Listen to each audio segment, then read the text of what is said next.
Empecemos derribando la mentira más reconfortante y patética de la historia de la educación. Si alguna vez has suspendido un examen de matemáticas y tu madre o tu profesor te han consolado diciendo, no te preocupes, Einstein también era malo en matemáticas y mira dónde llegó. Tengo una mala noticia para ti.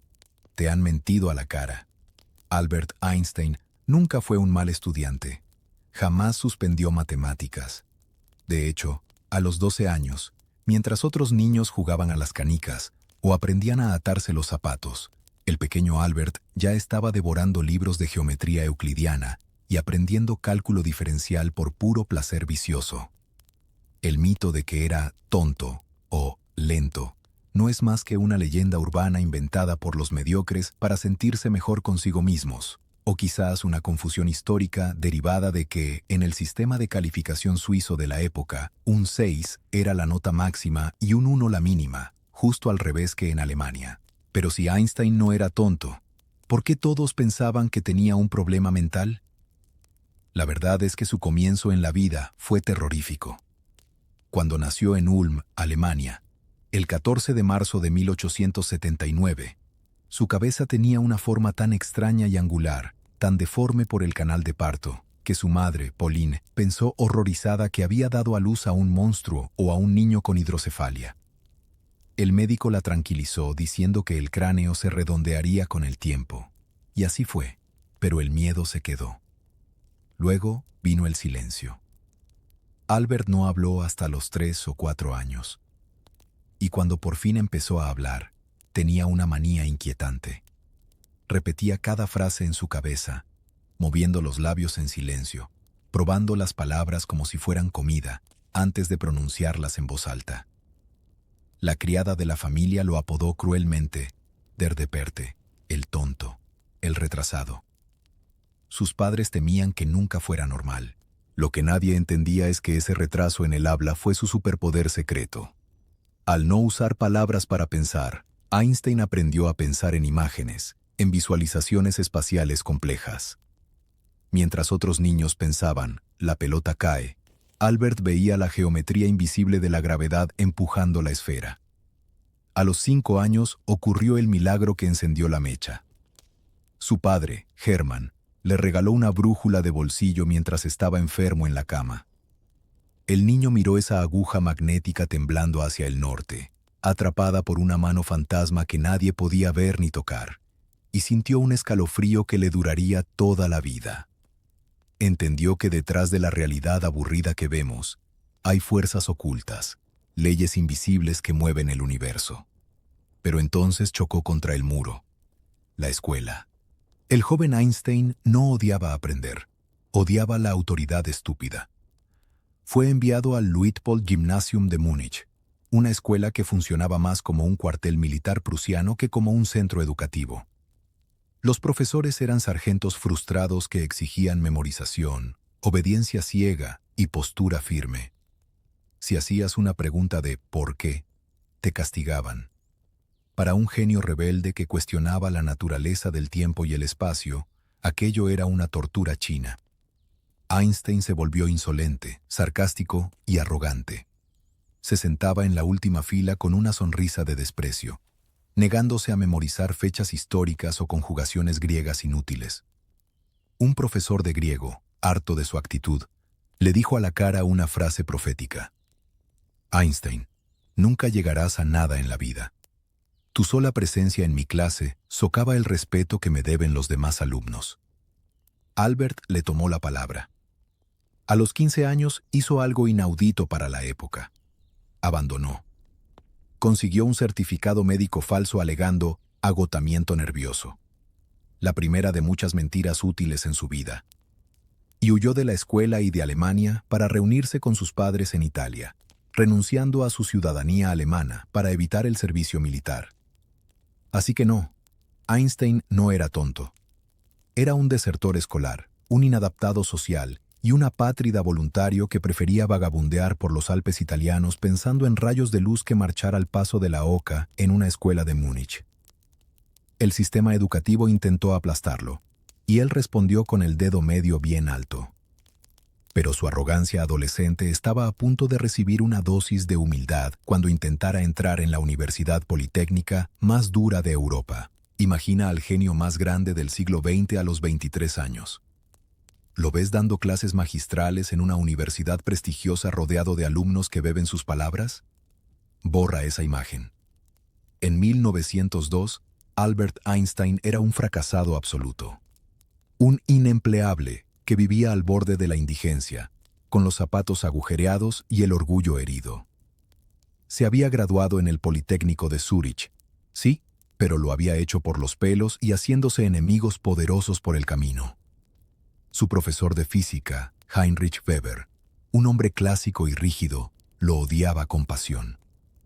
Weber le dijo una frase que perseguiría a Einstein durante años. «Usted es un muchacho muy listo, Einstein, pero tiene un gran defecto. No permite que nadie le enseñe nada». La venganza de Weber fue silenciosa y burocrática. Cuando Einstein se graduó, fue el único alumno de su promoción al que no le ofrecieron un puesto de ayudante en la universidad. Weber se aseguró de escribir cartas de no recomendación a cualquier institución académica de Europa que pudiera estar interesada en el joven. Einstein envió docenas de solicitudes de empleo a profesores de Alemania, Italia y Suiza. Todas acabaron en la basura o recibieron un silencio humillante como respuesta. Estaba tan desesperado que pensó en dejar la física para siempre y vender seguros de vida puerta a puerta. Su padre, Hermann, murió ese año creyendo que su hijo era un inútil que nunca llegaría a nada, lo que llenó a Albert de una culpa negra que cargaría hasta la tumba.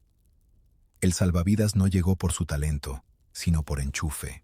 Su amigo de la universidad, Marcel Grossmann, el tipo que le dejaba los apuntes de matemáticas porque Einstein se saltaba las clases, habló con su padre, y éste movió hilos para conseguirle un puesto de funcionario de bajo nivel en la Oficina Federal de la Propiedad Intelectual en Berna. El título del puesto era tristemente cómico: experto técnico de tercera clase. Su trabajo consistía en sentarse 8 horas al día en una oficina gris y mal ventilada, revisando solicitudes de patentes para inventos aburridos. Una nueva máquina de coser, un sistema de refrigeración mejorado, un dispositivo para clasificar grava. Tenía que leer las descripciones técnicas, buscar los fallos y decidir si el invento merecía la protección del gobierno suizo. Parecía el final de su carrera científica, una tumba burocrática. Pero, irónicamente, esa oficina aburrida fue el mejor laboratorio del mundo. Como el trabajo era fácil para su cerebro hiperactivo, Einstein lo terminaba en 3 o 4 horas. El resto del día, mientras su jefe no miraba, sacaba pequeños trozos de papel del cajón y hacía sus propios cálculos. Él llamaba a ese cajón mi departamento de física teórica. Y aquí viene el giro del destino. Muchos de los inventos que tenía que revisar en esa época tenían que ver con la obsesión europea del momento. La sincronización de relojes. Los trenes necesitaban que todos los relojes de las estaciones estuvieran coordinados al segundo. Los inventores enviaban esquemas de sistemas eléctricos para enviar señales de tiempo de una ciudad a otra. Einstein, aburrido, empezó a pensar en el problema de fondo. ¿Qué significa realmente sincronizar 2 relojes si la señal tarda un tiempo en viajar de uno a otro? ¿Qué es el ahora? ¿Existe un tiempo universal para todos? Sin saberlo, los inventores de relojes suizos le estaban dando las piezas del rompecabezas para destruir la física de Isaac Newton. Mientras el mundo lo veía como un oficinista mediocre que revisaba papeles, su mente estaba viajando a la velocidad de la luz, desmontando la realidad. Pero antes de que pudiera publicar nada y cambiar la historia, Einstein tenía que lidiar con un secreto personal mucho más peligroso que cualquier teoría física. Un secreto que ocultó tan bien que el mundo no supo de su existencia hasta 30 años después de su muerte. Un secreto que llevaba pañales y que, según las cartas que se encontraron en una caja de zapatos vieja, fue sacrificado fríamente en el altar de su carrera. Durante décadas, el mundo creyó conocer a Albert Einstein. Se escribieron miles de libros sobre él, se analizaron sus teorías y se canonizó su vida como la de un santo laico. Pero en 1986, 30 años después de su muerte, Unos estudiosos encontraron una caja de zapatos vieja llena de cartas en un ático de California. Al abrirlas, la imagen del abuelo bondadoso se hizo añicos. Esas cartas revelaron que Einstein tuvo una hija de la que jamás habló a nadie. Ni a sus amigos, ni a sus biógrafos, ni siquiera a sus otros hijos. Una niña que fue borrada de la historia con una frialdad quirúrgica para salvar su carrera. La historia comienza en 1901. Albert y su compañera de estudios, la brillante física serbia Mileva Marić, vivían un romance apasionado y bohemio en Zúrich. Eran almas gemelas intelectuales, leían juntos libros de física y soñaban con cambiar el mundo. Pero cometieron un error de cálculo biológico. Mileva se quedó embarazada. En la Suiza puritana de 1902, tener un hijo fuera del matrimonio era una sentencia de muerte social. Para un joven judío sin trabajo, sin dinero y que intentaba desesperadamente conseguir un puesto de funcionario en la oficina de patentes, un escándalo sexual significaba el fin. Ningún gobierno contrataría a un padre soltero libertino. La solución fue cruel. Mileva, embarazada de 7 meses y terrorizada, tuvo que volver sola a casa de sus padres en Novi Sad, actual Serbia, para ocultar la vergüenza. Albert se quedó en Suiza buscando trabajo. Las cartas que Einstein le escribió durante esos meses son escalofriantes. Muestran a un hombre obsesionado con su propia comodidad y curiosidad científica, pero extrañamente desconectado de la realidad humana. Cuando nació la niña, a la que llamaron Liesl, diminutivo de Elizabeth, Einstein preguntó por carta: ¿está sana? ¿Llora bien? ¿Cómo son sus ojos? ¿A quién se parece más, a ti o a mí? Pero aquí viene el dato que te helará la sangre. Albert Einstein nunca fue a verla. Jamás conoció a su primogénita.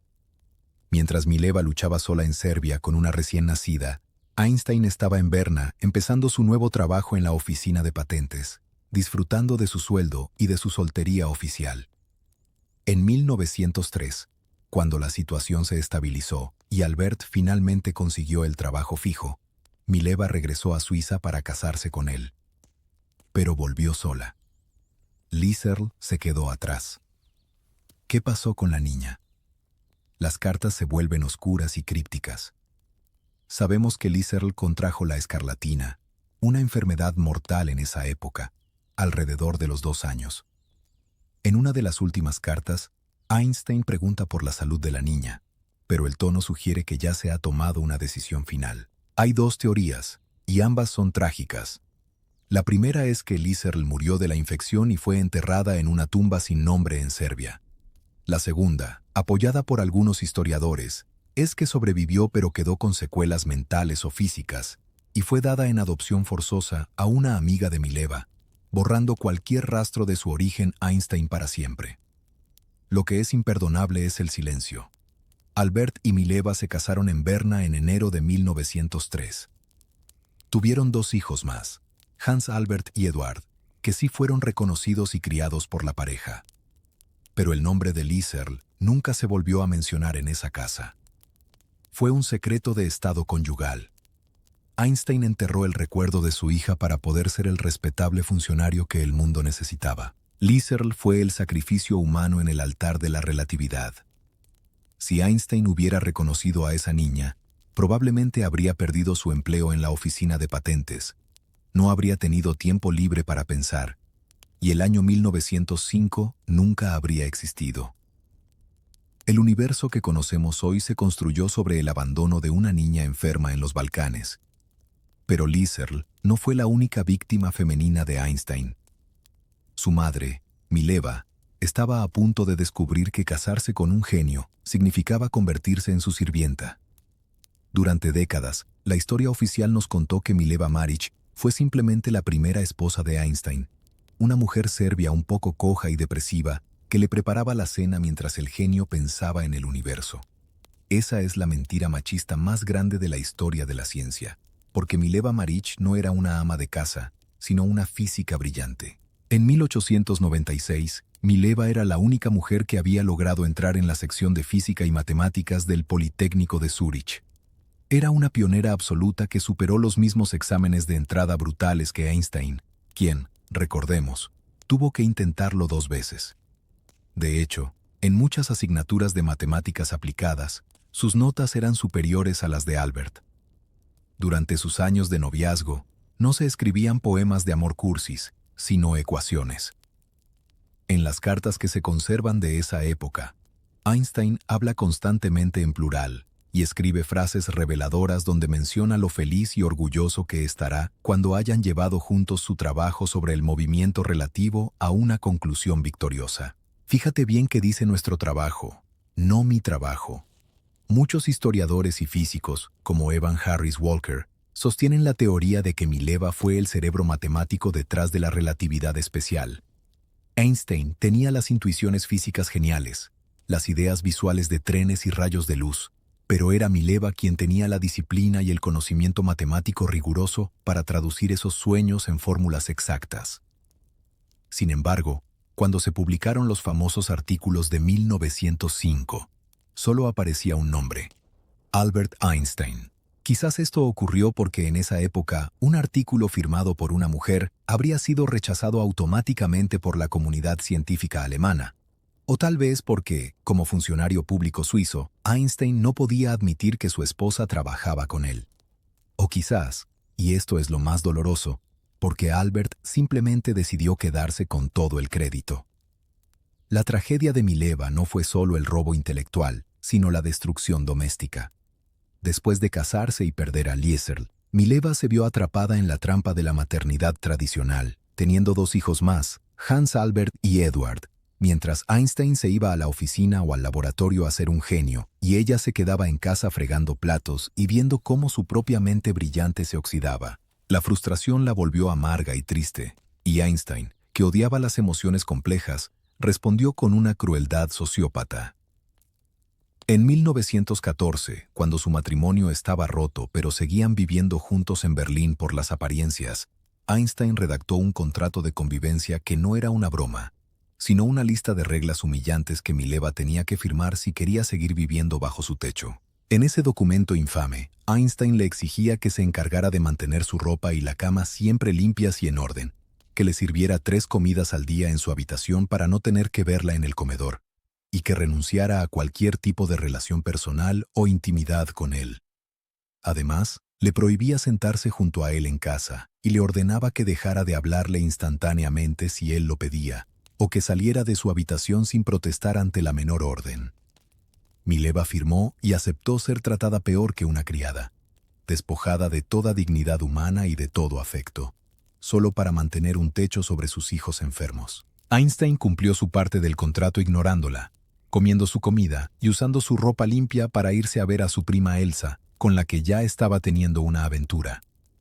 Mileva aguantó unos meses en ese infierno antes de hacer las maletas y huir de Berlín con los niños, rota para siempre. Mientras ella moría sola y olvidada en Zúrich años más tarde, Einstein recibía el premio Nobel, y aunque le entregó el dinero del premio a Mileva, quizás por culpa o como pago por su silencio, nunca le devolvió lo más importante: su nombre en la historia de la física. Para entender la magnitud de lo que ocurrió en 1905, primero tienes que visualizar el escenario. No estamos en un laboratorio futurista de Berlín con láseres y pizarras gigantes. Estamos en Berna, Suiza, una ciudad medieval aburrida, conservadora y obsesionada con el orden. Estamos en un apartamento pequeño y desordenado en la calle Kramgasse 49, donde huele a pañales sucios, a tabaco barato de pipa y a sopa de repollo. Allí, sentado en una silla de cocina, con un bebé llorando en la habitación de al lado y una esposa frustrada fregando los platos, un empleado de patentes de tercera clase de 26 años, que no tenía acceso a ninguna biblioteca universitaria ni dinero para comprar las últimas revistas científicas, tomó un bolígrafo y, en sus ratos libres del domingo, reescribió las leyes fundamentales de la realidad. La física de la época estaba estancada. Los grandes señores de la ciencia, como Lord Kelvin, decían con arrogancia que ya no queda nada nuevo por descubrir en física, solo nos queda medir con más precisión lo que ya sabemos. Creían que el universo era un reloj mecánico perfecto diseñado por Isaac Newton, donde el tiempo era absoluto y el espacio era un escenario fijo e inamovible. Vivían en una ignorancia feliz y arrogante. Pero Albert Einstein, el fracasado académico, miró ese reloj perfecto y decidió romperlo a martillazos. En un lapso de apenas 6 meses, entre marzo y septiembre de 1905, Einstein envió 4 artículos a la revista Annalen der Physik. No eran simples estudios. Eran 4 granadas de mano lanzadas contra el edificio de la ciencia clásica. Los historiadores lo llaman el Annus Mirabilis, año milagroso. Pero para la física fue el año del apocalipsis. El primer disparo llegó en marzo. El título era inofensivo. Sobre un punto de vista heurístico concerniente a la producción y transformación de la luz. Pero el contenido era una herejía. Durante un siglo se había probado que la luz era una onda, como el sonido o el agua. Einstein dijo, no. Dijo que la luz también estaba hecha de paquetes de energía, balas diminutas a las que llamó cuantos, más tarde fotones. Con esta idea loca explicó el efecto fotoeléctrico, un misterio que nadie entendía. ¿Por qué al iluminar un metal, este escupía electrones? Einstein demostró que la luz golpeaba los átomos como bolas de billar. Fue tan revolucionario que incluso sus amigos le dijeron que se había vuelto loco. Fue por este papel, y no por la relatividad, por el que ganaría el Nobel 17 años después, porque era lo único que los viejos académicos podían medio aceptar sin que les explotara la cabeza. El segundo disparo fue en mayo. Se trataba del movimiento browniano. Hasta ese momento, los átomos eran solo una teoría útil para los químicos, pero muchos físicos dudaban de que existieran realmente porque nadie podía verlos. Einstein miró cómo se movían las partículas de polen flotando en un vaso de agua. El polen bailaba de forma errática, como si estuviera vivo. Einstein usó la estadística para demostrar que ese baile no era magia. Era el resultado de millones de átomos invisibles de agua golpeando el polen desde todas direcciones. Con un bolígrafo y papel, hizo visible lo invisible. Probó la existencia real de los átomos y cayó la boca a los escépticos para siempre. Pero la verdadera bomba nuclear llegó en junio.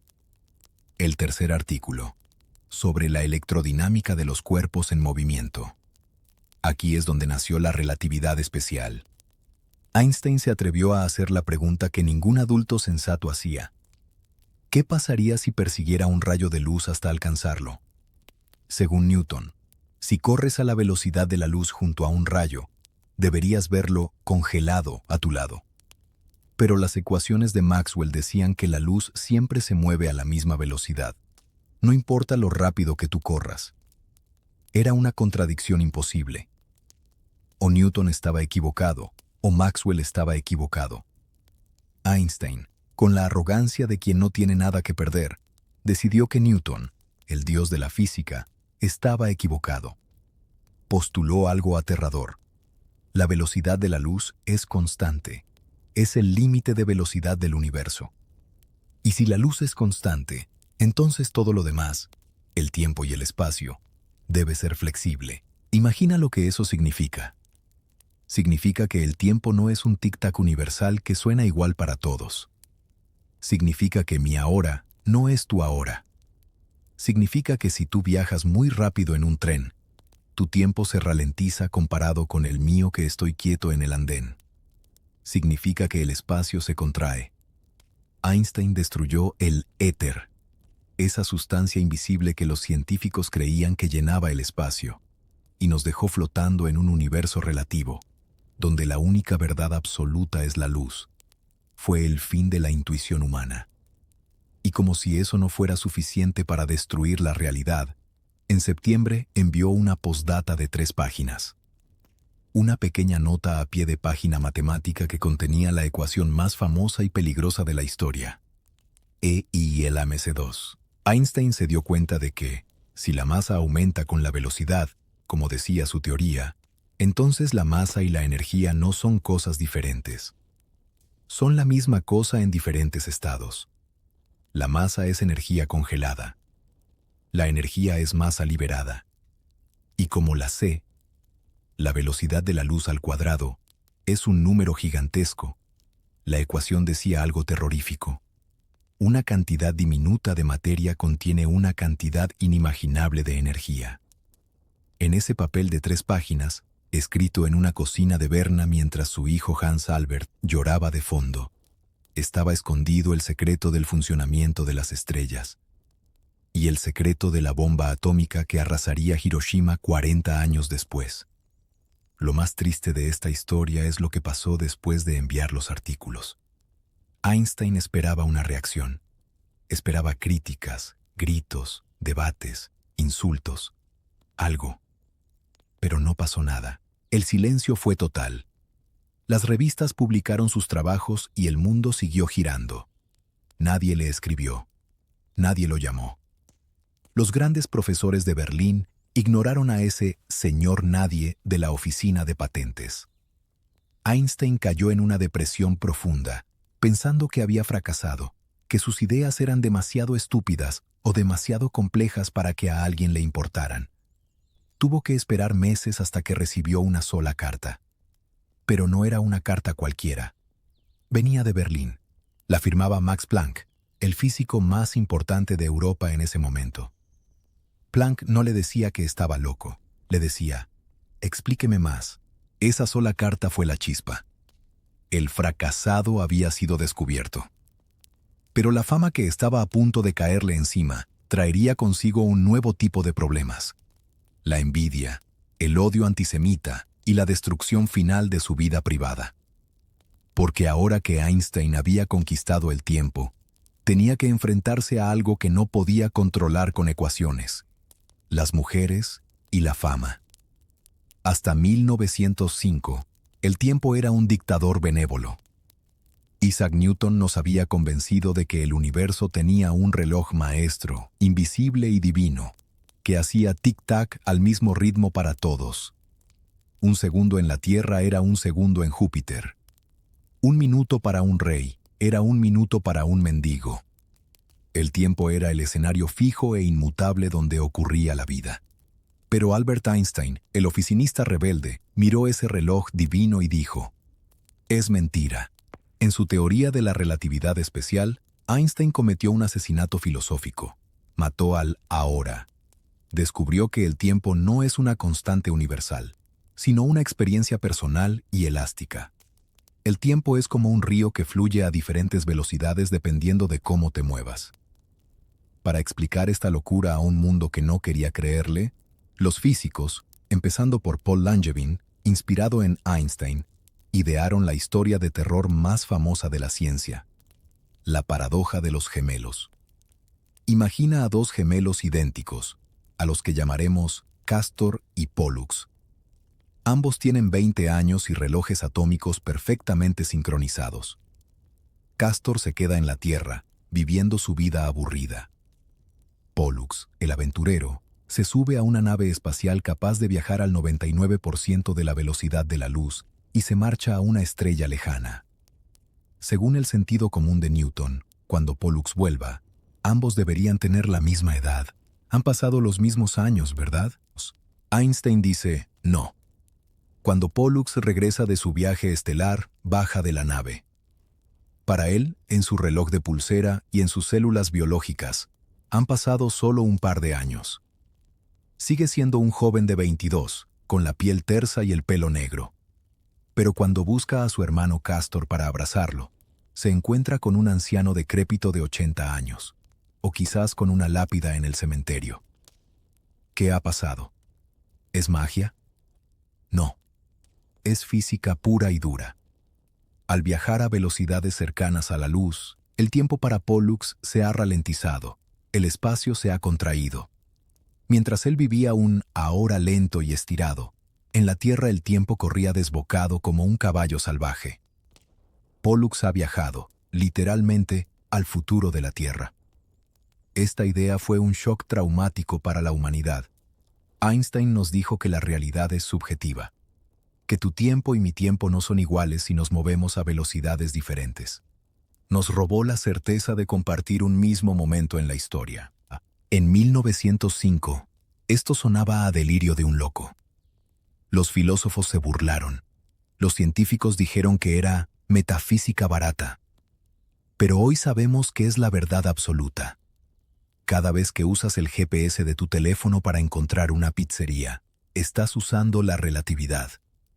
Los satélites que orbitan la Tierra se mueven muy rápido y sienten menos gravedad, por lo que sus relojes internos van más rápido que los nuestros, 38 microsegundos por día. Si los ingenieros no ajustaran esos relojes usando las ecuaciones de Einstein, el GPS se desfasaría kilómetros cada día y acabarías en el río en lugar de en el restaurante. Einstein tenía razón. El tiempo es relativo. Pero aquí está la ironía cruel. Mientras Albert dominaba el tiempo del universo en su cabeza, era incapaz de gestionar el tiempo de su propia vida. Mientras calculaba cómo frenar el envejecimiento viajando a la velocidad de la luz, su matrimonio con Mileva se estaba pudriendo a velocidad acelerada en un apartamento de Berlín. El hombre que entendía el universo no entendía a las personas. Y su solución para arreglar su vida doméstica no fue usar las matemáticas, sino buscar un reemplazo más dócil, alguien que no le discutiera ecuaciones, que le cocinara sopa y que casualmente compartiera su mismo apellido. En 1914, el matrimonio de Einstein con Mileva Maric era un cadáver en descomposición que olía mal en todo Berlín. Albert había conseguido traer a su familia desde Zúrich a la capital alemana, prometiéndoles una vida mejor, ahora que él era un prestigioso miembro de la Academia Prusiana de Ciencias. Pero era una trampa. La verdadera razón por la que Einstein quería estar en Berlín no era la ciencia, sino una mujer que vivía a pocas calles de su nuevo apartamento, Elsa Löwenthal. Elsa no era una desconocida. Era su prima hermana por parte de madre y su prima segunda por parte de padre. Compartían el mismo apellido de nacimiento, Einstein, y los mismos abuelos. Genéticamente, su relación rozaba el incesto, pero a Albert eso no le importaba. Lo que le importaba era que Elsa era todo lo que Mileva no era. Mileva era oscura, intensa, depresiva y una física brillante que desafiaba su intelecto. Elsa, en cambio, era rubia, rellenita, alegre, maternal, y lo más importante para el ego de Einstein, no sabía nada de matemáticas. No le discutía sobre la curvatura del espacio-tiempo.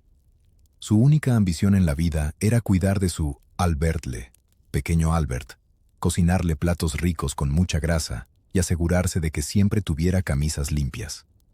El contraste era brutal.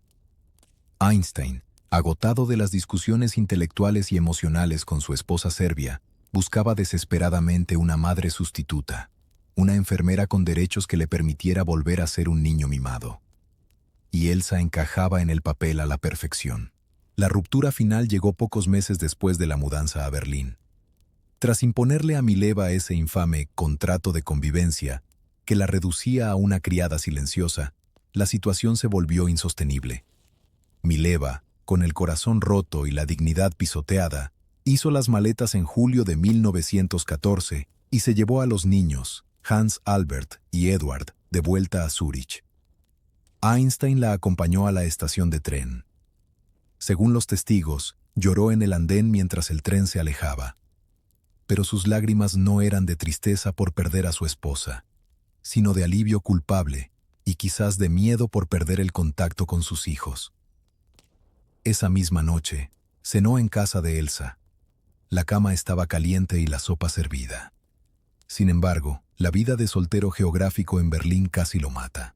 Sin Mileva para gestionar el caos doméstico y con la Primera Guerra Mundial estallando a su alrededor, lo que provocó escasez de comida, Einstein se descuidó por completo. En 1917, colapsó. Sufrió una combinación casi fatal de úlcera estomacal, ictericia, inflamación del hígado y agotamiento nervioso. Perdió 20 kilos en 2 meses. Parecía un esqueleto con el pelo alborotado. Fue Elsa quien lo salvó. Lo mudó a su apartamento, lo metió en su cama y lo cuidó durante meses con una devoción absoluta. Le preparaba papillas, le prohibía trabajar hasta tarde y filtraba sus visitas. Fue durante esa convalecencia cuando Einstein decidió que necesitaba casarse con ella. no por amor romántico, sino por pura supervivencia logística. Necesitaba una gerente. Pero para casarse con la prima, primero tenía que divorciarse de la esposa. El proceso de divorcio con Mileva fue una guerra fría que duró 3 años.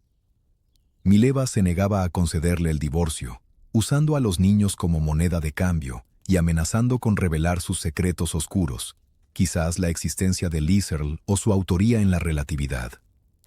Einstein estaba desesperado. No tenía dinero para pagar la pensión alimenticia que ella exigía. Entonces, en 1919, hizo la apuesta más arrogante y genial de la historia financiera. Le escribió a Mileva una carta con una oferta insólita. No tengo dinero ahora, pero estoy seguro de que algún día ganaré el premio Nobel. Si me das el divorcio ahora, te cedo por adelantado todo el dinero del premio cuando lo gane. Era un cheque en blanco contra el futuro.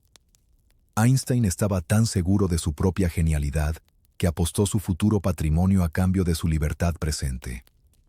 Mileva, que también sabía que él lo ganaría, porque ella había ayudado a construir esa genialidad, aceptó la apuesta. El divorcio se firmó en febrero de 1919. 3 meses y medio después, Einstein se casó con Elsa. ¿Fueron felices? No exactamente. Elsa consiguió lo que quería, ser la señora del genio, pasearse con él por el mundo y gestionar su fama. Pero pagó un precio alto. Einstein le dejó claro desde el principio que la fidelidad no estaba en el contrato. Albert tuvo aventuras con su secretaria Betty Neumann, con la millonaria Toni Mendel, con la viuda Ethel Michanovsky y con muchas otras. Elsa lo sabía. De hecho, a veces tenía que coger los mensajes de las amantes o incluso tolerar que él coqueteara con ellas en las cenas. Una vez, cuando una amiga le preguntó a Elsa si no le molestaba que su marido fuera tan mujeriego, ella respondió con una tristeza resignada. El genio debe ser irreprochable en su ciencia, pero en lo demás, bueno, la naturaleza tiene sus propias leyes. Einstein había cambiado a una esposa intelectual por una esposa sirvienta. Había asegurado su comodidad doméstica a costa de su integridad moral.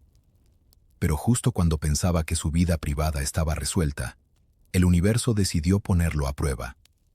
Un eclipse solar estaba a punto de ocurrir en África, y el resultado de ese evento lo lanzaría a una fama tan monstruosa que ni siquiera Elsa podría controlarla. Hasta 1919, Albert Einstein era solo un físico teórico respetado por un puñado de expertos en Europa, pero un completo desconocido para el panadero de la esquina. Su teoría de la relatividad general, terminada en 1915 en medio del estruendo de la Primera Guerra Mundial, era una catedral matemática de una belleza sobrecogedora, pero tenía un problema fatal. Nadie sabía si era verdad. Sobre el papel, Einstein afirmaba algo que sonaba a alucinación. La gravedad no es una fuerza invisible que tira de las cosas, como decía Newton. La gravedad es la curvatura del espacio provocada por la masa. Según él, el Sol es tan pesado que hunde el tejido del espacio a su alrededor como una bola de bolos en una cama elástica. Y aquí venía la predicción suicida. Si esto era cierto, la luz de las estrellas lejanas debería curvarse al pasar cerca del Sol, siguiendo ese hundimiento. Era una apuesta a todo o nada. Si la luz se doblaba, Newton estaba muerto y Einstein era el nuevo rey. Si la luz seguía recta, la relatividad general era basura y Einstein, un fraude. Para probarlo, hacía falta un milagro, que se hiciera de noche en pleno día para poder ver las estrellas justo al lado del Sol. Hacía falta un eclipse total. Aquí entra en escena Arthur Eddington, un astrónomo británico, cuáquero y pacifista. Eddington era uno de los pocos ingleses que entendía las matemáticas de Einstein y, lo más importante, no odiaba a los alemanes. Mientras sus compatriotas querían colgar a cualquier científico de Berlín por la guerra, Eddington vio en la teoría de Einstein una oportunidad para la paz, para demostrar que la ciencia estaba por encima de las trincheras y el gas mostaza. En mayo de 1919, Eddington organizó 2 expediciones. Una fue a Sobral, en Brasil, y la otra, dirigida por él mismo, fue a la isla de Príncipe, frente a la costa de África Occidental. El objetivo era fotografiar el cúmulo de estrellas de las Híades durante los minutos de oscuridad total del eclipse y medir si su posición había cambiado respecto a la noche. Fue una pesadilla logística. En Príncipe, el día del eclipse amaneció con una tormenta tropical torrencial. Eddington estaba desesperado. Si las nubes no se iban, años de trabajo y miles de libras se irían por el desagüe. Pero justo antes de la totalidad, el cielo se abrió milagrosamente. Eddington disparó sus placas fotográficas como un loco durante los 5 minutos de oscuridad. Cuando reveló las fotos, sus manos temblaban. Midió la desviación de la luz de las estrellas. Newton predecía una desviación pequeña, si la luz tenía masa. Einstein predecía una desviación exactamente del doble. El resultado fue inequívoco. 1,75 segundos de arco. Exactamente lo que había predicho el alemán. Eddington envió un telegrama a Londres con la noticia. La leyenda cuenta que cuando Einstein recibió la confirmación a través de un telegrama informal de Lorentz, se lo enseñó a una estudiante con una calma arrogante. La chica, emocionada, le preguntó qué habría pasado si las fotos hubieran demostrado que estaba equivocado. Einstein, sin levantar la vista de sus papeles, soltó una de sus frases más famosas y blasfemas. Entonces sentiría pena por el buen Dios. La teoría es correcta. El 6 de noviembre de 1919, en una reunión solemne de la Royal Society en Londres, bajo el retrato severo de Isaac Newton, se anunció el resultado. El presidente de la sociedad, J.J. Thomson, lo llamó uno de los mayores logros en la historia del pensamiento humano. Fue el momento en que la corona pasó de una cabeza inglesa muerta hacía 2 siglos a una cabeza alemana viva. A la mañana siguiente, el mundo despertó diferente. El periódico The Times de Londres salió con un titular que parecía el anuncio del fin del mundo. Revolución en la ciencia. Nueva teoría del universo. Las ideas de Newton derrocadas. En Nueva York, los titulares gritaban: luces torcidas en los cielos. De la noche a la mañana, el físico de 40 años se convirtió en el primer científico superestrella de la historia. Ya no era un profesor. Era un oráculo, un mago, un santo laico que había leído la mente de Dios. Los periodistas acampaban en la puerta de su casa en Berlín. Las mujeres se desmayaban en sus conferencias, aunque no entendían ni una palabra de lo que decía. Le pedían autógrafos en la calle, le enviaban cartas pidiéndole que curara enfermedades o que explicara el sentido de la vida. Einstein había ganado la apuesta científica, pero había perdido su vida. La fama lo devoró. Se convirtió en una marca registrada, en el genio despeinado. Elsa, su prima y esposa, estaba encantada de ser la manager de este circo, cobrando a los periodistas por las entrevistas, dinero que supuestamente iba a la caridad, pero que gestionaba ella. Pero Einstein empezó a sentir el asco de ser tratado como un animal de zoológico. Escribió a un amigo: soy como el rey Midas, pero en vez de convertir todo en oro, convierto todo en circo. Y lo peor estaba por llegar, porque la fama trae envidia. Y en la Alemania de posguerra, humillada y buscando culpables, un judío exitoso que reescribía la realidad y se codeaba con los ingleses no era un héroe. Era un blanco perfecto. Los buitres antisemitas empezaron a afilar sus cuchillos, y la física estaba a punto de volverse política y racial. Es una de las ironías más grandes de la historia de la ciencia. Albert Einstein, el hombre que redefinió el universo con la relatividad, nunca ganó el premio Nobel por la relatividad. ¿Cómo es posible? ¿Cómo pudo el comité sueco ignorar el descubrimiento más importante desde Newton? La respuesta es una mezcla sucia de cobardía académica y odio racial. En la década de 1920, la física se partió en dos. Por un lado estaba la física teórica, abstracta y matemática, liderada por Einstein. Por el otro, estaba la vieja guardia experimental, que odiaba las matemáticas complejas y quería física real que se pudiera tocar. Pero en Alemania, esta división científica se convirtió en una guerra política. apareció un movimiento siniestro llamado Deutsche Physik, física alemana. Sus líderes no eran locos de la calle, sino dos premios Nobel respetados, Philipp Lenard y Johannes Stark. Lenard, un hombre amargado que había descubierto los rayos catódicos pero sentía que no recibía suficiente crédito, se obsesionó con destruir a Einstein. Decía que la relatividad era un fraude judío, una fantasía talmúdica diseñada para confundir la mente sana de los arios con matemáticas abstractas que no tenían nada que ver con la realidad. Para ellos, la verdadera física debía ser intuitiva y basada en el éter, que Einstein había matado. Lenard organizó mítines en la Filarmónica de Berlín donde se repartían panfletos con esvásticas, años antes de que Hitler llegara al poder, y se gritaba, «Abajo la ciencia judía». Contrataron a agitadores para interrumpir las conferencias de Einstein, llamándolo charlatán y perro. El Comité del Nobel en Suecia estaba aterrorizado. Si le daban el premio por la relatividad, los científicos alemanes conservadores y antisemitas protestarían en masa y el prestigio del premio se hundiría. Pero si no se lo daban, el mundo entero se reiría de ellos por ignorar al genio más famoso del planeta. La solución fue una chapuza diplomática vergonzosa.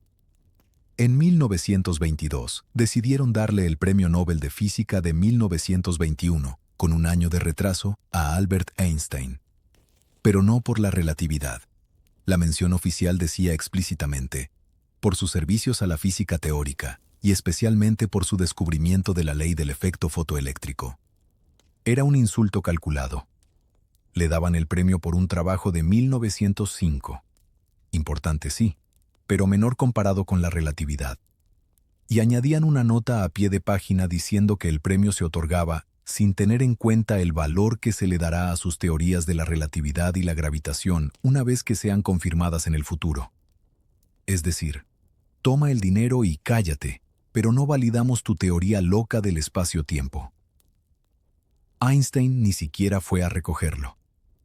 El día de la ceremonia en Estocolmo, él estaba en Japón dando conferencias. No le importaba la medalla ni la cena con el rey de Suecia. Lo único que le importaba del Nobel era el cheque. ¿Y qué hizo con el dinero? Aquí se cierra el círculo de la culpa. Einstein cumplió su promesa del divorcio. Le entregó cada centavo del premio a Mileva Maric. Fue una transferencia bancaria enorme para la época. Unas 120.000 coronas suecas, una fortuna. Con ese dinero, Mileva compró 3 casas en Zúrich para asegurarse una renta y pagar los cuidados psiquiátricos de su hijo Edward, que empezaba a hundirse en la esquizofrenia. Einstein compró su libertad con el Nobel. Pero el dinero no podía comprar seguridad. En junio de 1922, el ministro de Asuntos Exteriores de Alemania, Walter Rathenau, un judío brillante y amigo íntimo de Einstein, fue asesinado a tiros en su coche descapotable por terroristas de extrema derecha. La policía le advirtió a Einstein, «Usted es el siguiente en la lista». El genio tuvo que huir de Berlín temporalmente. Se escondió en el campo, durmiendo en casas de amigos, cambiando de ruta cada día. La Alemania que él amaba, la cuna de la ciencia y la cultura, se estaba convirtiendo en un matadero.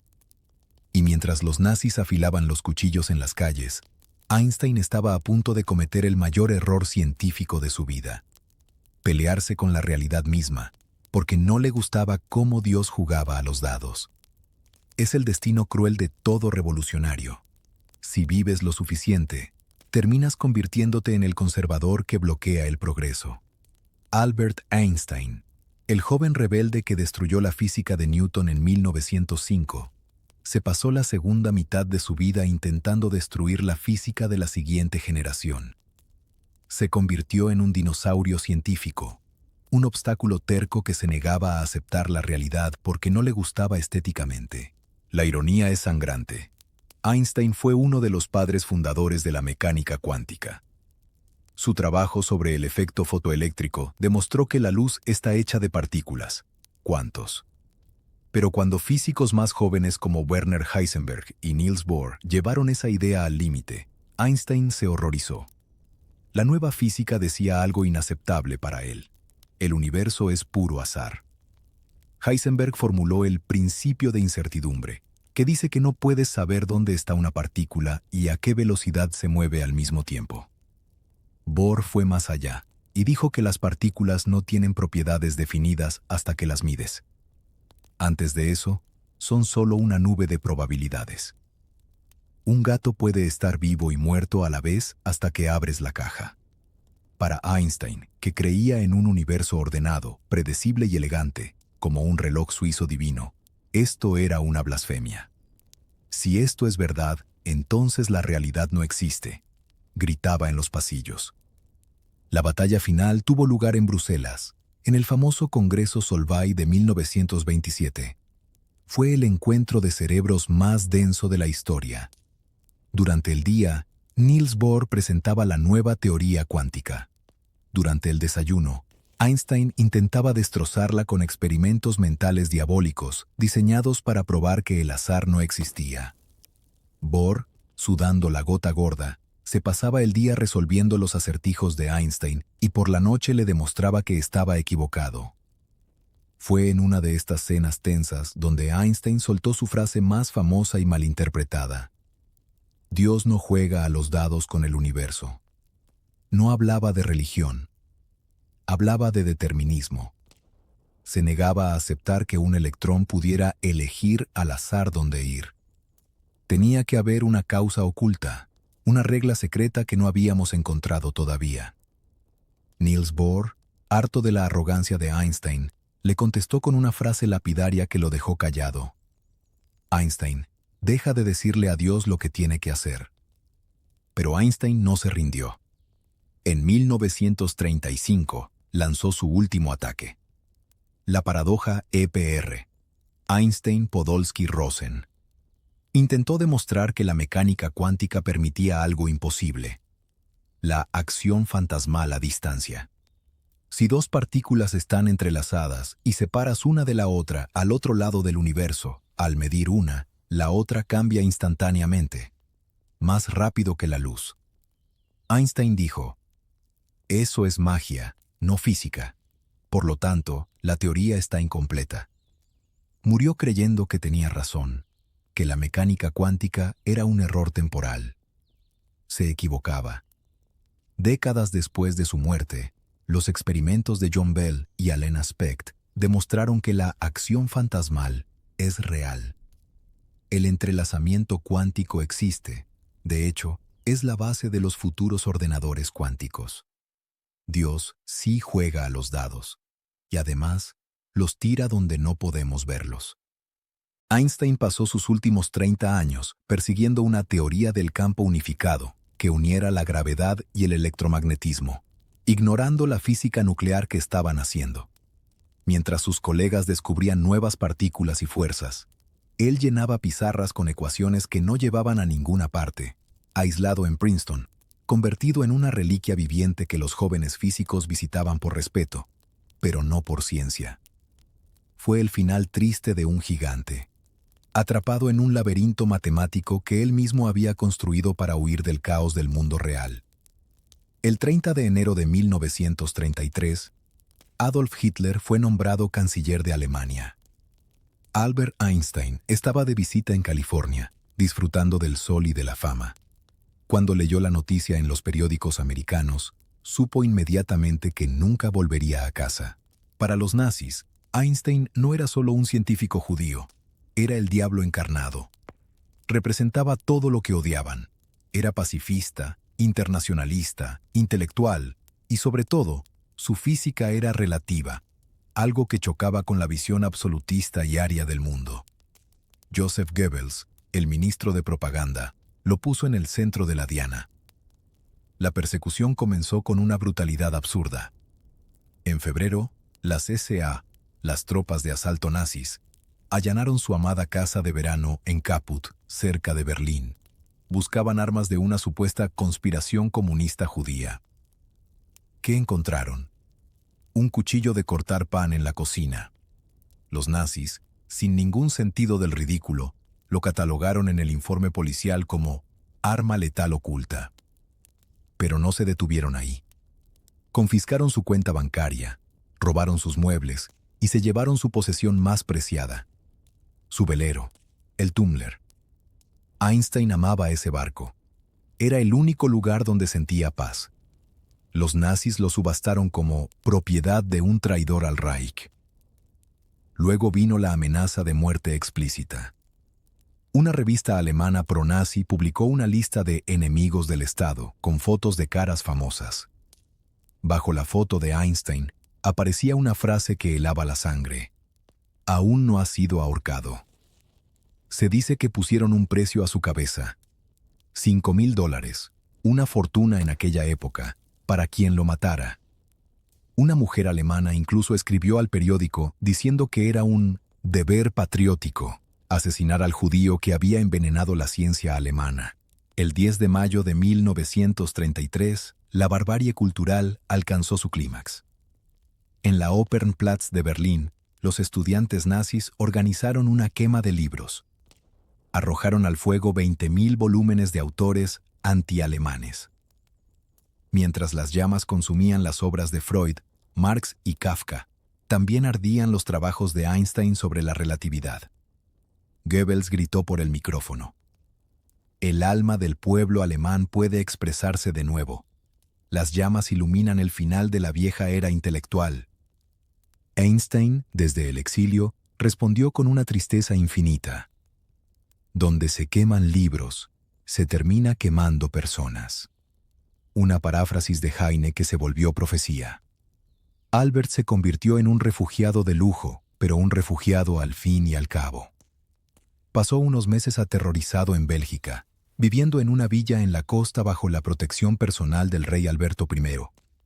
Tenía guardaespaldas armados las 24 horas del día porque los espías nazis estaban cruzando la frontera para cazarlo. Su amigo, el filósofo judío Theodor Lessing, había sido asesinado por sicarios nazis en Checoslovaquia esa misma semana. Einstein sabía que él era el trofeo mayor. Finalmente, en octubre de 1933, tomó un barco hacia Estados Unidos. Entró en el puerto de Nueva York casi en secreto, esquivando a la prensa para evitar un atentado. Su destino era Princeton, Nueva Jersey. Allí, un hombre llamado Abraham Flexner había creado el Instituto de Estudios Avanzados. No era una universidad, era un hotel para genios.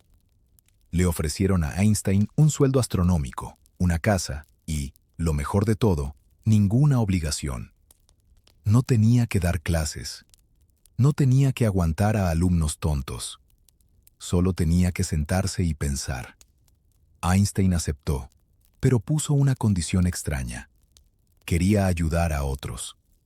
Se pasó los siguientes años escribiendo cientos de cartas de recomendación y declaraciones juradas para salvar a judíos alemanes atrapados en el Reich.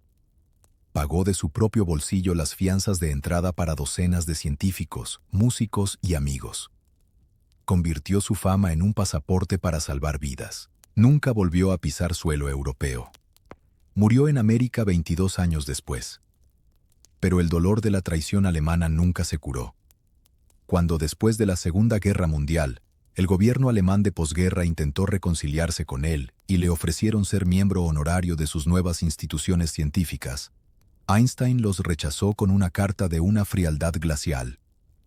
El crimen de los alemanes es el más abominable jamás registrado en la historia de las llamadas naciones civilizadas. No quiero tener nada que ver con ellos. Había escapado de Hitler, pero ahora, en la seguridad de Princeton, estaba a punto de cometer el acto más irónico de su vida. El pacifista más famoso del mundo iba a firmar el papel que iniciaría la construcción del arma más destructiva de todos los tiempos. Es la tragedia griega definitiva. El pacifista más famoso del mundo, el hombre que dijo, «Mi pacifismo es un sentimiento instintivo, un sentimiento que me domina porque el asesinato es repugnante», fue quien puso la pistola en la mano de América para cometer la mayor masacre instantánea de la historia humana. Todo ocurrió en una tarde calurosa de julio de 1939. Einstein estaba de vacaciones en una cabaña en Long Island, Nueva York, vistiendo una camiseta vieja y sandalias, disfrutando de no ser nadie. Pero el destino llamó a su puerta en la forma de dos físicos húngaros nerviosos, Leo Szilard y Eugene Wigner. Szilard era el verdadero visionario del terror. Años antes, mientras esperaba un semáforo en Londres, se le había ocurrido la idea de la reacción en cadena nuclear. Sabía que si lograbas partir un átomo de uranio y que éste soltara neutrones que partieran otros átomos, liberarías una energía infernal. Y tenía una noticia aterradora. Los científicos alemanes, bajo el régimen nazi, acababan de descubrir la fisión nuclear. Hitler había prohibido la exportación de uranio de las minas checoslovacas. Szilard le explicó a Einstein: los nazis están construyendo la bomba. Si la consiguen primero, esclavizarán el mundo. Einstein, que había estado desconectado de la física nuclear reciente, se quedó pálido. Comprendió al instante lo que su propia fórmula EMC2 significaba en la práctica. Esa pequeña m, masa, multiplicada por la velocidad de la luz al cuadrado, era suficiente para borrar una ciudad del mapa. Su reacción fue un susurro horrorizado. Daran habe ich gar nicht gedacht. Ni siquiera había pensado en eso. Szilard redactó una carta dirigida al presidente Franklin D. Roosevelt. Pero sabía que si la firmaba él, un refugiado desconocido, acabaría en la basura. Necesitaba una firma que pesara tanto como un ejército. Necesitaba a Einstein. El 2 de agosto de 1939, Albert Einstein firmó la carta. En ese papel, advertía al presidente de que una sola bomba de este tipo, transportada en barco y explotada en un puerto, podría destruir todo el puerto y parte del territorio circundante. Recomendaba acelerar la investigación atómica americana. Fue el autógrafo más letal de la historia. Roosevelt leyó la carta en octubre. Su respuesta fue crear el Comité del Uranio, que eventualmente se convirtió en el Proyecto Manhattan. Miles de millones de dólares y los mejores cerebros del mundo se dedicaron a construir el gadget. Pero aquí viene la ironía cruel. A Einstein no le dejaron participar. El ejército de los Estados Unidos lo consideraba un riesgo de seguridad. Era demasiado izquierdista, demasiado amigo de los rusos y demasiado incontrolable. Mientras Oppenheimer y los demás construían la bomba en Los Álamos, usando las teorías de Einstein, el propio Einstein estaba excluido, sentado en su casa de Princeton, sin saber que su carta había funcionado demasiado bien. El 6 de agosto de 1945, Einstein se despertó de una siesta. Su secretaria, Helen Dukas, había escuchado las noticias en la radio y estaba llorando. ¿Qué pasa?, preguntó él. Han tirado una bomba atómica sobre una ciudad japonesa llamada Hiroshima. Einstein se hundió en su silla y murmuró una sola frase en alemán. Oh, ¡ay de mí! Se sintió responsable. La sangre de 100.000 personas estaba en sus manos. Había firmado la carta por miedo a Hitler, pero la bomba se usó contra un Japón ya derrotado. Pasó el resto de su vida intentando meter al genio de nuevo en la botella, advirtiendo contra la proliferación nuclear y proponiendo un gobierno mundial para controlar las armas. 5 meses antes de morir, admitió a su amigo Linus Pauling: cometí un gran error en mi vida cuando firmé la carta al presidente Roosevelt recomendando la construcción de la bomba atómica. La historia lo recordará por su lengua fuera y su pelo loco, pero él murió atormentado por la visión de cenizas radioactivas. Y su cinismo alcanzó su punto máximo con su predicción final sobre el futuro de la guerra. No sé con qué armas se luchará en la Tercera Guerra Mundial, pero la Cuarta Guerra Mundial se luchará con palos y piedras. Si crees que los nazis eran los únicos que odiaban a Einstein, te equivocas. El gobierno de los Estados Unidos, el mismo país que le dio asilo, lo vigiló como si fuera un terrorista en potencia durante los últimos 22 años de su vida. Para J. Edgar Hoover, el director paranoico y todopoderoso del FBI, Albert Einstein no era el genio bondadoso de la relatividad. Era un radical peligroso, un anarquista despeinado y muy probablemente un espía comunista que quería destruir América desde dentro. Hoover abrió un expediente secreto sobre Einstein en 1932, incluso antes de que el físico pisara suelo americano. Cuando Einstein murió en 1955, ese expediente tenía 1.427 páginas. Durante 2 décadas, los agentes del FBI interceptaron su correo, pincharon su teléfono, rebuscaron en su basura y vigilaron su casa de Princeton con prismáticos desde coches aparcados en la calle. Hoover estaba obsesionado con encontrar una sola prueba, una sola carta, que vinculara a Einstein con el Partido Comunista para poder deportarlo y quitarle la nacionalidad americana. Nunca encontró esa prueba política, pero lo que el FBI descubrió fue algo mucho más jugoso y humano. Una historia de amor, sexo y espionaje de alto nivel que parecía sacada de una novela de James Bond. En 1935, Einstein conoció a Margarita Konenkova. Margarita era la esposa del famoso escultor ruso Sergei Konenkov, al que llamaban el Rodin ruso. El escultor había recibido el encargo de hacer un busto de bronce de Einstein en Princeton. Mientras el marido trabajaba la arcilla, la esposa trabajaba el corazón del físico. Margarita tenía 39 años. Einstein tenía 56. Era sofisticada, inteligente y tenía esa melancolía eslava que a Einstein le recordaba a su primera esposa, Mileva. Lo que empezó como una amistad intelectual en el estudio del escultor se convirtió rápidamente en un romance apasionado. Einstein, que ya estaba viudo, Elsa había muerto en 1936 y se sentía terriblemente solo en su jaula de oro en Princeton, se enamoró perdidamente. Se inventaron un nombre en clave para su relación. Almar, la unión de Albert y Margarita. Compartían objetos personales, se escribían poemas y pasaban fines de semana secretos en la casa de verano de Einstein en Saranac Lake, lejos de la mirada del marido escultor. Pero no lejos de la mirada de Stalin. Porque Margarita no era solo una amante aburrida. Era una agente de la inteligencia soviética, la NKVD, precursora del KGB. Su nombre en clave era Lucas. Su misión, ordenada directamente desde Moscú, era clara: seducir al científico más famoso del mundo y sonsacarle información sobre el proyecto Manhattan.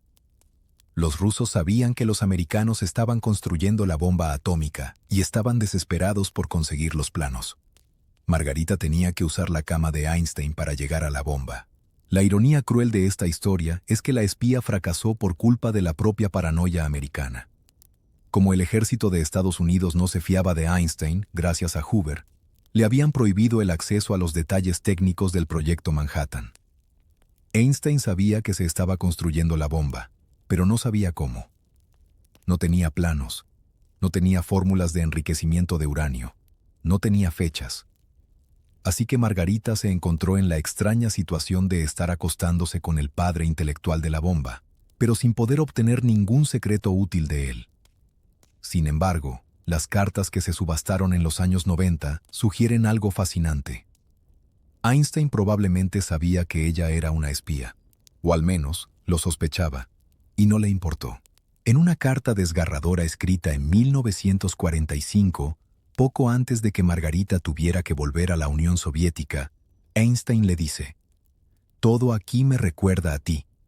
El chal de Almar, los diccionarios, la pipa buena que pensábamos que se había perdido y todas las otras pequeñas cosas en mi celda de ermitaño». El uso de la palabra ermitaño es clave.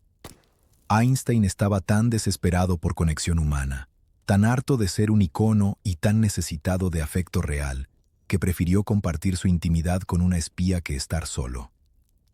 Quizás pensó que, en el gran esquema del universo, las fronteras y las bombas importaban menos que el calor humano. O quizás, con su típica arrogancia, creyó que él era más listo que Stalin y que podía manejar a Margarita sin traicionar a su país de adopción.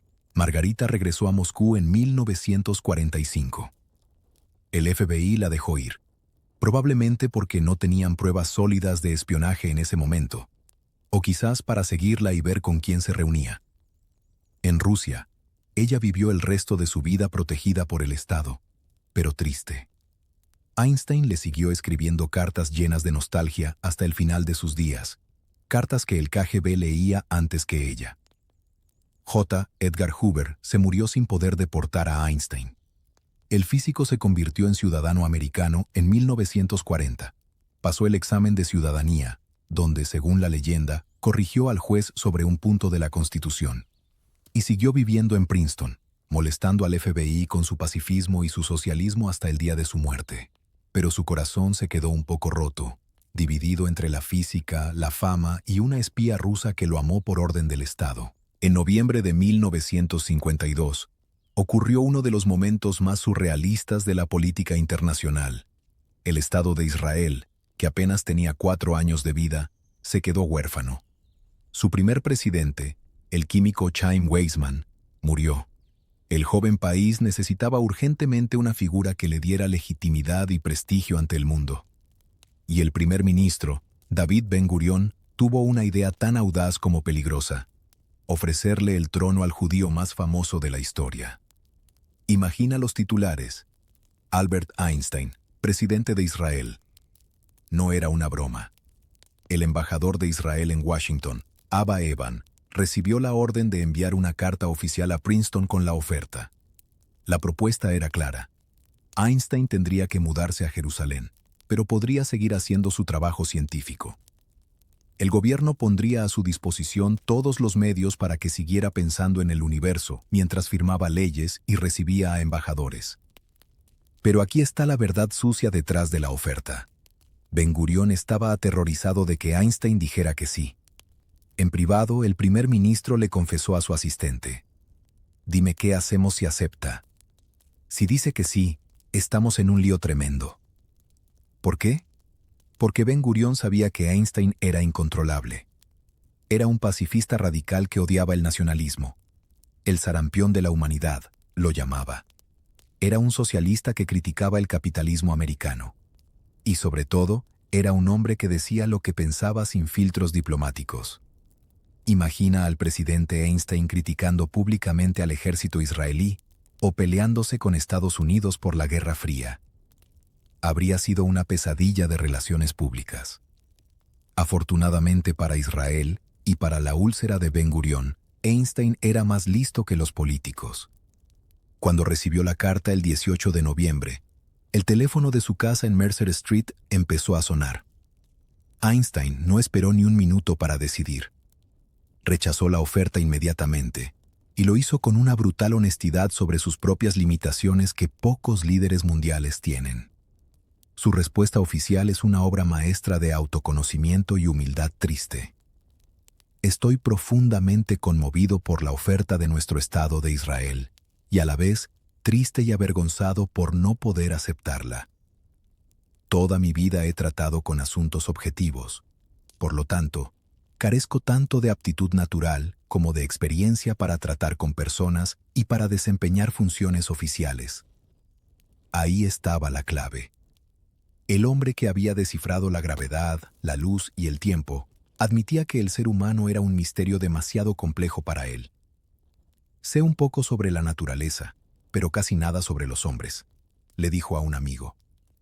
Einstein sabía que su cerebro funcionaba para las ecuaciones, no para los apretones de manos y las mentiras piadosas de la política.